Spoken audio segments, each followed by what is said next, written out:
Welcome back to Tech Picks 2022.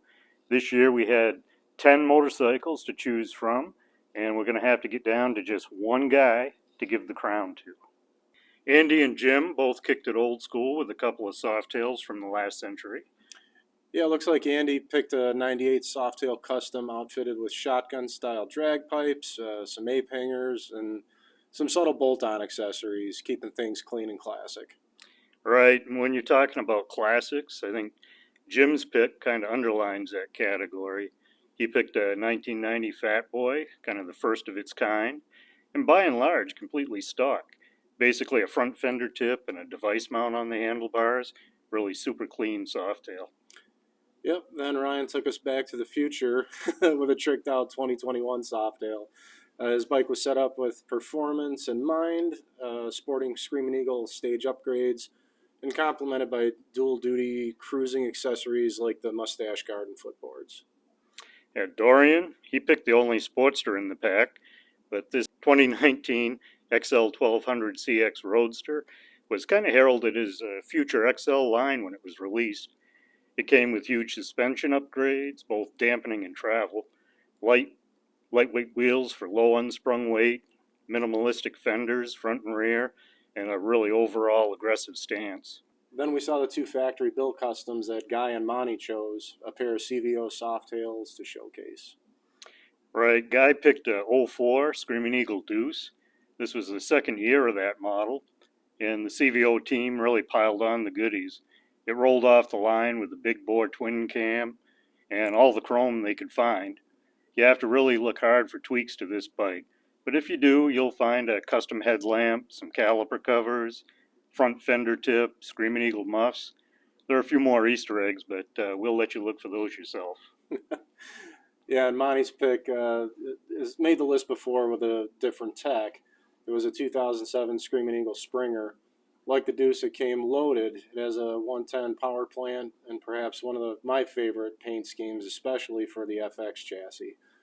Again, there were not a whole lot of opportunities to add to the OE customization, but obviously a small windscreen was added, but you have to look really close to see some of the other modifications, most of which are chroming of hardware and fine accents to complete the look.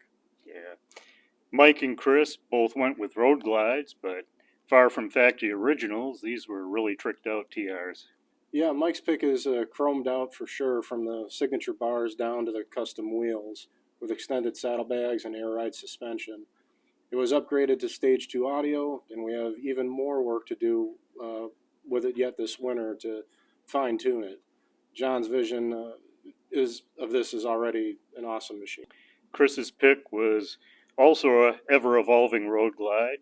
The Barracuda Silver is a real eye-catcher, and Greg has wisely added paint protection film to preserve it, knowing there's no buffing or anything you can do to that matte finish. It's decked out with handlebars, audio upgrades, a chin spoiler, custom front wheel, and many other custom tweaks to the chassis. But the heart of this build's really got to be that 131 power plant. Oh, definitely. Last but certainly not least, our final two entries were also baggers with an attitude. Nick's Street Glide and Brad's Road King Specials round out the 10 tech picks for 2022. Nick's choice has so many modifications and upgrades, you can't call them all out off the top of your head.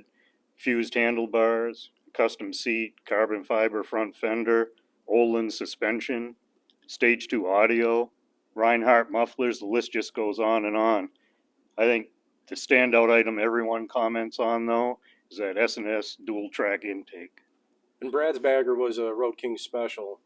As the question goes, how much more could it be? A Stage 1 performance build for get up and go, a custom seat for both style and comfort, and a ton of subtle accents that make it a functional show bike. And if people could help but talk about the intake on Nick's pick, it was the handlebars on this Road King that got the most looks. Internal wiring has become commonplace, and rightfully so, but hidden hydraulic lines, and the huge diameter of these bars are far from common. Man, I gotta say it's been fun to review this year's tech picks.